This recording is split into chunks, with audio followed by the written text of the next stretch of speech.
Assimi ka jɔyɔrɔ min filɛ n'a dira n'o ye général d'armée Moussa Mara k'a bila kunna ko bonya de don n'o tɛ avantage foyi t'a la. Donc a sara tɛ ta quoi. A sara tɛ mais o sara bɛ se ka ta cogo di. Bon donc titre de don kuma de don dɔrɔn mais a wari tɛ na sara tɛna ta ka d'a ma. Mais a tɛ se ka na a sara tɛ se ka na o munna ni Assimi bɔra président la Assimi bɛ ancien chef d'état sara min ta o de bɛ kɛ Assimi ka avantage bɛɛ ye Assimi tɛ se ka avantage wɛrɛ ta ka tɛmɛ o kan. Mais incident financière bɛ min. Donc mɔgɔ n'i bɛ kuma jateminɛ k'a lajɛ. Bon Musa kelen tɛ an ka nin faamuya caman ko parce que i bɛ nin yɔrɔ in walawala yala an ka tɛmɛ maa caman y'a fɔ ko ninnu kɛra général ye hali ne yɛrɛ tun bɛ k'a faamuya ne yɛrɛ tun ka faamu yɛrɛ n ko général wari in fɛnɛ u bɛna fara Assimi ka sara kan tuguni ka tila o kun ye maliyɛn caman ka faamu ye mais i filɛ ka min fɔ nin bɛ mɔgɔ caman bɔ fili la donc o généralya sara in Assimi t'o ta jala titre de don dɔrɔn titre de don dɔrɔn il est déjà président e bɛ se ka président sara ta cogo di ka tila tun ka tila ka na fɛn min ye fonctionnaire sara fɛnɛ ta o y'a sɔrɔ Musa tun tɛ nin yɔrɔ in dɔn a la kɛ a b'a dɔn mais fɛn fɛn ka di Musa Mara ka jamanadenw na fili Musa Mara bɛ ka nin min kɛ a ka sabali a k'a dɔn k'a fɔ nin tɛ jamanadenw ka bonya sɔrɔ nin tɛ jamanadenw ka hakɛ sɔrɔ nin tɛ jamanadenw ka hakɛ foyi sɔrɔ donc n'i bɔr'o la n'i nana tɔw la depuis 2022 colonel-major Ismaël Ouagé a tun kan kɛ général ye il n'a pas voulu kabi 2022 depuis 2022 colonel-major Ismaël Ouagé a tun kan kɛ général ye il n'a jamais voulu munna a ko ne tɛ proposé parce que an bɛ baara min kɔnɔ fɔlɔ an k'a bila kunna ne tun kan ka kɛ mais n bɔra yen n nana don fonction wɛrɛ kɔnɔ n bɛ n jɔ fɔlɔ bon n'i ye jateminɛ kɛ olu ye ministres ye ministériel prime ni avantage ani général de division et général de corps d'armée i bɛ jumɛn ta donc olu fɛnɛ ka fɛn na foyi t'i fara foyi kan n'an bɔr'o la n bɛ taa fɛn min ye mais n'a faamuyara o général duuru si t'u ka sara a si t'a ka sara olu si tɛ avantage u bɛ sara ta mais incident financière foyi t'o la incident financière foyi t'a la k'a fɔ k'a bɛ se ka kɔlɔlɔ lase fɛn ma jamana sɔrɔ ma merci incident financière foyi t'o yɔrɔ la c'est des petits olu ye prime avantage fitininw ye déjà n'i bɔr'o la i bɛna général fɛn de minnu Keba Sangare minnu kɛra bɔra général de brigade la ka kɛ général de division ye mais entre général de brigade et général de division Musa Mara ka n'a fɔ n ye o ye sɔrɔ kama incident financière bɛ yɔrɔ min na a ka n'a ɲɛfɔ an ye incident financière kɔrɔ ye de fɛn min bɛ se ka na ni sɔrɔ kɔlɔlɔ se jamana sɔrɔ voilà ka na ni sɔrɔ kɔlɔlɔ ye mais i ka bɔ jala dɔ la ka taa jala dɔ la a kɔlɔlɔ bɛ min Keba Sangare ka bɔ général de division o tuma na maintenant minnu nomina ninnu ɲɛ munna ma kuma olu t'a la donc incident financier t'olu t'a la donc ni Assimi de kana kɛ foyi ye ne ma sɛgɛra bɛɛ b'a dɔn musoba don bɛɛ b'i waso n'a ye bi a ma ni muso fɛn bɛ tenitiya la ka di bɛɛ ala k'an laban kɛ ne ma sɛgɛra ɲɔgɔn ye bi ale ye général Jala sɔrɔ a n'a ka kan a n'a man kan transition tile la a ye général Jala sɔrɔ n'i ye généraux ta k'a lajɛ mɔgɔ dama min ye Jala sɔrɔ transition tile la min kɛra général de division ye n'o ye Abdramane Babi ye ni général de brigade kun don a n'a ka kan a n'a man kan n'i ye Dawud ta k'a lajɛ général de brigade don a kɛra général de division ye bi a n'a ka kan a n'a man kan Bois Diarra chef de major de l'armée de l'air général de brigade don il a été le meilleur dans toutes les écoles militaires du monde. Ahmad Le Katarola a eu 7 écoles militaires de Bois Diarra, armée de l'air. 7 akara bɛ meilleur. Ministre mɔgɔw de nana k'aw na sigi k'a fɔ an ye ko mɔgɔ man kana Mali pilote former ka Bois Diarra to yen général de brigade Bois Diarra armée de l'air. Bi bi in na a n'a ka kan. Musa Maraw degera min na ka taa filɛri da mɔgɔ su kan an t'o fanga la koyi an bɛ waliɲuman fanga de la. O ye incident financière yɔrɔ ye mais Musa Mara a rappelé a ko in y'a tɔɔrɔ ko mɔgɔ tɛ jala di i yɛrɛ ma a ko kuma ɲɛna Musa Mara tɔgɔ dalen bɛ Musa Tarawele min na o y'i to lieutenant la ka taa généraliya la k'a to lieutenant la ka taa généraliya la Musa Tarawele o y'ale yɛrɛ tɔgɔma ye a tun kan ka fɔ ko n tɔgɔma a ye nin min kɛ nin ma ɲɛ dɛ o y'o ta ye Joseph Mara n'o ye anw bɛɛ ni Musa Mara fa ye jala min b'a la n ko coup d'état jala don Joseph Mara CMNL mɔgɔ fɛn o fɛn bɛ yen n'u kɛra colonel ye Musa Tolo ka wagati u ka jala ye jumɛn o yɔrɔ jumɛn libéré u ye mun de kɛ u ye yɔrɔ jumɛn libéré ninnu dun ye Kidali libéré ninnu ye Tombouctou libéré Aguelok min kɛra ni bi ni Mali armée ka fierté don k'an ka sɔrɔsi 111 da k'a kan tigɛ Aguelok ni Aguelok kuma minɛ Mali armée kun kan ka dabila Mali kɔnɔ transition m'a minɛ yan donc ni Musa Mara nana fɔ an ye ko a y'ale tɔɔrɔ donc an b'a fɔ a ɲɛna mɔgɔw y'a don a kun kan k'a fɔ minnu ye minnu n'ale kun kan k'i hakili lajɛ o la il est temps que an ka komi an kun bɛ ka fɛn caman to yen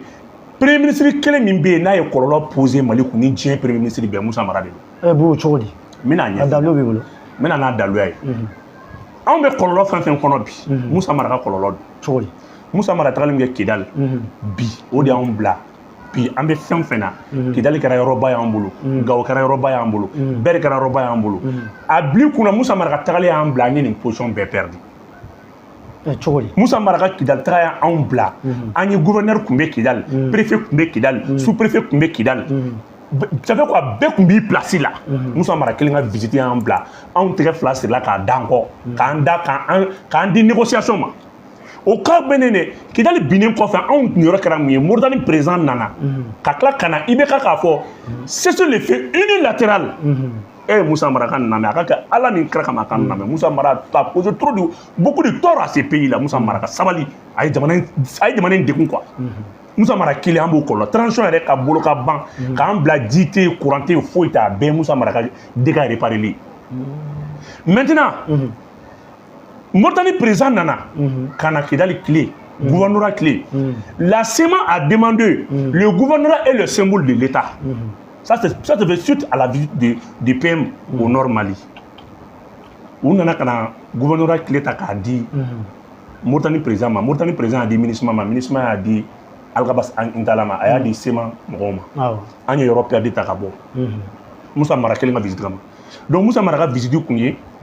o kuma na ma yɛrɛ ɲininka bisigi don Musa Mara ka visite kun ye ka Barkhane contrat de signer depuis Kidali binna anw bolo Barkhane contrat signé Takuba signé donc visite kun ye de c'est pour livrer la zone aux Français ou bien jumɛn de don ɲininkaliba kelen ɲininkaliba filanan ye mun ye ne bɛ min ɲininkali kɛ n yɛrɛ la bi bi in na depuis Musa Mara bɔra Kidali contrat tora ɲɔgɔn kɔ de ça fait quoi accord cayara ɲɔgɔn kɔ de ka taa Surafou bɛ ka témoignage kɛ hors thème na accord cogo di an ye papier minnu tun b'an ni Faransi cɛ n'o ye accord de défense ye k'a daminɛ Barkhane na k'a b'o la ka na i y'a faamuya b'a la Takuba la a bɛɛ kɛra Musa Mara ka visite kɔfɛ ale ye mun de kɛ k'an b'o kɔnɔ yɔrɔ min bin n'i bolo mɔgɔ minnu y'o yɔrɔ récupérer e kan k'olu waleɲuman dɔn de wa hali ni mɔgɔ kun ma jala di ninnu ma Musa Mara kun kan ka jala di ninnu ma ale yɛrɛ kun kan ka jala d'u ma c'est pas ni mɔgɔ mun dɔn général ye Musa Mara ma parce que i dɛsɛra fɛn min na ni mɔgɔ min y'o kɛ i ka général de y'o ye n'i y'a mɛn ɲɔgɔn bolo ko général carré kɔnɔ dɔwɛrɛ tɛ e dɛsɛra min na depuis don min na Assimi ninnu ye Kidali récupérer Musa Mara kun kan ka bɔ armée n'a bɛ fɛn fɛn dɔn a ye ninnu récompenser a ye fɛn dɔ kɛ ninnu ye parce que Musa Mara a vu la réalité Musa Mara ye tiɲɛ a ɲɛ la hali sini Musa Mara n'a pas critiqué la France fɛn bɛɛ ye an yɛrɛ nɔ ye mais bi an k'an yɛrɛ ɲininka ale bɛ bɔ yen don min na k'i kɔ don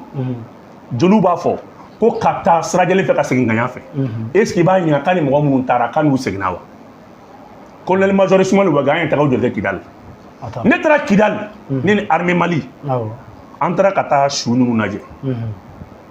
n ye sunso ka su ninnu lajɛ dɔw bɛ yen dégâts wɛrɛw bɛ yen puis fonctionnaire dɔw fana bɛ yen gouvernorat minɛlen kɔfɛ dɔw kɛra lanzaratɔ ye dɔw banna ne yɛrɛ y'u ɲininka nka aw kɔfɛ n ko visite foyi ma kɛ ko fo ka taa se transition nalen ma maa si m'a ɲini ka n'olu lajɛ fo ka taa transition nali ma maa si m'a ɲini k'olu lajɛ a polisi denmisɛnnin dɔw tun bɛ yen bi arisidɛnw don dɔw tɛnpan cira dɔw sara polisi ye kɔlɔlɔ min sɔrɔ nin ko in na ne ma da la ni kɔrɛ y'a sɔrɔ parce que polisiw de ni Musa Mara bɔra olu kun ka taa Musa Mara ka sécurité la polisi denmisɛnninw tulo bɛ ne la ni ne bɛ ka nkalon tigɛ ni ne bɛ ka min fɔ o tulo bɛ ne la i kana se ka dɔ wɛrɛ kɛ fɛn min bin n'i bolo mais mɔgɔ min y'o lawuli ne ma mɔgɔ wɛrɛ fɔ dɛ ne kan tɛ Mali politicien si ma Musa Mara kelen ye min tiɲɛ jamana in ya Musa Mara ka premier ministre kalo 9 ye min tiɲɛ Mali wallahi billahi est ce que b'a kalama dɔw ka san 10 premier dɔw ka premier ministre san 6 ma a tiɲɛ jamana ye an bɛ ka fɛn fɛn dilan transition kɔnɔ a bɛɛ binna Musa Mara ka premier ministre voyage de kɔnɔ a bɛɛ il n'a jamais levé le doigt k'a fɔ k'a bɛ Moussa Mara bɛ se ka tiɲɛ fɔ Malien mais a tɛ se ka tiɲɛ fɔ Faransi a tɛ se ka tiɲɛ fɔ Algérie Moussa Mara tɛ se ka tiɲɛ fɔ Mauritanie Mauritanie président bɛ se ka na cogo di ka na k'a bɛna cessez-le-feu unilatéral Moussa Mara devrait dire que non monsieur le président moi je ne suis pas d'accord avec vous an b'an jija an bɛ Kidali minɛ n'an tɛ se k'an minɛ mais an tɛ se ka gouvernement clé di parce que c'est le symbole de l'État o kɔrɔ k'an yɛrɛ jɛra ni yɔrɔ tilali ye mais expert comptable don a ka bɔ ni daluya kelen e tun bɛ primature la o tuma avantage tun tɛ primature la le fonds de souveraineté du premier ministre o tun tɛ yan n'o tun bɛ yen qu'est-ce qu'il a fait pour pouvoir quand même est-ce qu'il va kalama soulager les dépenses publiques a ye mun de kɛ ka dépenses publiques soulager n'a sɔrɔ o tun ye tiɲɛ ko tun bɛ ale ye mun de kɛ mɔgɔ ka kuma n'i ka bilan ye sa Bathily ye so minnu ci yɔrɔ in tɔgɔ ye di Bathily yɔrɔ so minnu ci ayi Solomani-Bougou n'a y'a sotigiw wele u ka segin procès o k'a lajɛ o tuma na so in cila ka papier jumɛn t'u bolo démolition minnu kɛra a y'o bila kɛrɛfɛ a y'o ɲininka autorité jumɛn ka papier b'u bolo o tuma na subaga bɛna ala dɔn an b'an yɛrɛ sɔsɔ ou bien an tɛ se ka kuma a y'o bila kɛrɛfɛ mun de bɛ Moussa Mara ma mun fɔ IBK ma k'a fɔ IBK ma élection 2007 ou mɔrɔ 2000 combien ani IBK taara élection min na commune 4 kɔnɔna la a ko an ka fara mɔgɔkɔrɔba ninnu a ye fɛn sugu si tɛ jusqu'à ce que dɔw yɛrɛ ko k'a ye livre ni fɛnw bɔra daluya tɛ m'olu la mais foyi t'a ma min fɔ ma tila ka na don IBK ka kulu min IBK soutenir élection na tila ka na don a la i kelen bɛ se ka ko bɛɛ dɔnbaga ye i bɛ mɔgɔw buruja ka mɔgɔw fɛn ka tila tun kana dɔgɔ gouvernement kɔnɔ ka kɛ ministre de la politique de la ville et de quoi ye jinɔgɔ minnu bɛ ka tiɲɛni kɛ bi jizo minnu bɛ ka tiɲɛni kɛ bi Moussa Mara tun bɛ ministre de la politique de la ville la waati min na a ye mun de kɛ ka nin ko ninnu kunbɛn ka du recensé a ye mun de kɛ quand Moussa Mara est devenu premier ministre au san de a ma fɔ ko yuruguyurugu ni wari du min filɛ nin ye est ce que b'a kalama avion présidentiel ko minnu filɛ nin ye a ye n ko san de banque mondiale yɛrɛ tila ka anw suspend n kana wari ta o ye tiɲɛ mais ni mɔgɔ ye wari ta ɲɛna n'i ma kuma a kɛra cogo di a kɛra baara ye ne kana fɛn kɛ mais n ye mɔgɔw to yen o k'a kɛ avion présidentiel dossier min filɛ nin ye bi bi in na ni nin procès kun ka kɛ nin kun ka kɛ Moussa Mara ka to primature de la parce que i nalen kɔ tuma min na i ye fɛn lajɛ il y a pas de support juridique tu devais saisir automatiquement la Cour suprême en tant que premier ministre attends parce que nous bɛ fanga la tout va très bien nous bɛ fanga la Mali ka di nous bɛ fanga la solution bɛ ka ɲini mais nous tɛ fanga la hali dɔrɔmɛ kelen nafa bɛ dɔrɔmɛ kelen na mais avion présidentiel dossier filɛ nin a y'a sɔrɔ ale bɛ primature la a ɲininkara la jusqu'à ce que bi ici jamana ko k'a wele ka na premier ministre minnu tɛmɛna o ka se ka bɛɛ ka se k'i ka hakilina di ko kan mais ale kun kan ka nin kɛ kan yɛrɛ tɛ premier ministre ni maa kan ka Assimi ninnu soutenir Moussa Mara kan k'o soutenir